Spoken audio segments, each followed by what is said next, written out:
మాతృదేవతాభ్యో నమః, పితృదేవతాభ్యో నమః, శ్రీ గురుదేవతాభ్యో నమః. విరాట్ పోతులు వీరబ్రహ్మేస్వామినే నమో నమః. వీరబ్రహ్మేస్వామి వారు అందరినీ కూడా ఆయు ఆరోగ్య ఐశ్వర్యాలు ఇచ్చి కాపాడాలని కోరుతున్నాం. ఈ రోజున స్వామివారి యొక్క రచించినటువంటి కాళికాంబ శతకం నుంచి కొన్ని విషయాలు తెలుసుకుందాం, విశ్లేషణ ఇచ్చుకుందాం. అదేంటంటే,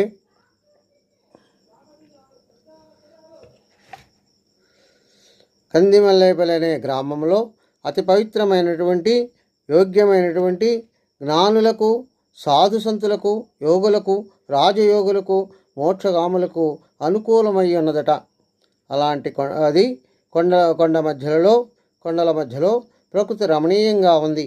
శారీరకంగాను మానసికంగాను ఆరోగ్యంగాను చేకూర్చి మనశ్శాంతిని కలిగించే శక్తి కలిగి ఉన్నది ఆ గ్రామం.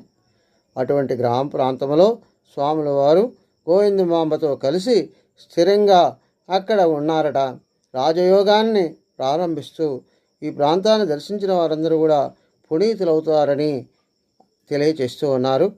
అదేవిధంగా స్వామి రాజయోగ సాధన చేస్తూ ఆయన ఉన్నటువంటి కొలిసేటటువంటి కాళీమాతకు ఆయన అనుజ్ఞ అడిగాడట. ఎందుకంటే ఎవరైనా ఏదైనా కార్యక్రమం చేసేటప్పుడు తను ఏ దేవతనైతే కొలుస్తారో ఆ దేవతకి పరిపూర్ణంగా ఆయన నమస్కరించాలి. అమ్మా, సకల జీవులందరూ ఆత్మశక్తివై శ్వాస రూపంలో హంసగా సంచరిస్తున్నటువంటి ఓ కాళీమాత, అతి పవిత్రమైన మై పూజించుటకు అనువుగా ఉన్నటువంటి ఈ కందిమల్లేపల్లిలో నేను సాధ్వి అయిన గోవిందమాంబతో కలిసి స్థిర నివాసాన్ని ఏర్పరచుకుంటున్నాను, అనుజ్ఞ ఇవ్వమని కోరుకున్నారట.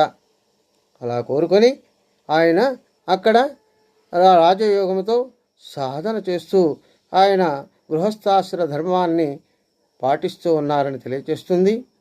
అలాంటి పవిత్రమైన స్థలాన్ని ఎవరైతే చూసి తరిస్తారో వారికి అందరికీ కూడా వారి యొక్క మనస్సంకల్పాలు మనకి ఏవైతే ఉంటాయో అవి తీరుతాయని తెలియజేస్తుంది.